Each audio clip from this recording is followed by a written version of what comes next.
92% des pharmacies en grève, du jamais vu pour cette profession. Le 16 août 2025, 9 officines françaises sur 10 ont baissé le rideau pour protester contre l'arrêté gouvernemental du 6 août 2025. Ce texte prévoit de plafonner les remises accordées par les laboratoires aux pharmacies sur les médicaments génériques. De 40% aujourd'hui, elles passeront à 30 en septembre, puis à 20 en 2027. Mais ces remises représentent une part essentielle des revenus des pharmacies. En gros, dans le système français, la sécurité sociale rembourse aux pharmacies le prix public d'un médicament, qui est négocié en amont entre les autorités et les labos. Mais les officines l'achètent souvent moins cher grâce aux remises de ces derniers. Concrètement, un générique affiché 10 € peut en coûter seulement 6 à l'officine, mais la Sécu en remboursera toujours 10. L'arrêté vise donc à réduire cette différence. Mais alors, les pharmacies sont-ils des profiteurs? En fait, c'est pas si simple.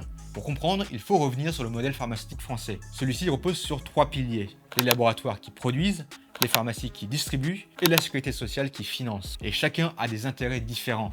Les laboratoires visent le profit, les grands labos délocalisent, abandonnent les médicaments les moins rentables, ils misent aussi sur les marchés plus lucratifs et les nouveaux brevets négociés au tarif le plus élevé possible, l'idée étant de faire peser le coût sur l'assurance maladie. Les labos de générique, quant à eux, font de plus faibles marges et misent d'abord sur le volume des ventes. Du côté de l'État, on veut faire des économies en limitant les dépenses de la sécurité sociale. Et les pharmacies, qui sont aussi dans une optique de rentabilité, se retrouvent coincées entre la stratégie de profit des industriels et la régulation des pouvoirs publics. En gros, la pression tarifaire des grands laboratoires, combinée à d'autres décisions politiques, fragilise le financement de la sécurité sociale et conduit notamment l'État à rogner sur les marges des pharmacies. Sauf que leur viabilité économique dépend de celle-ci, et beaucoup ne tiennent pas, surtout en zone rurale. Entre 2007 et 2024, la France a perdu 4400 officines, et les victimes en bout de chaîne sont les patients, qui sont confrontés aux fermetures, aux ruptures de médicaments et à une dégradation globale de l'accès aux soins. Alors, qui est responsable dans cette histoire? D'abord les grands laboratoires, dont les logiques de profit fragilisent l'ensemble du système de soins,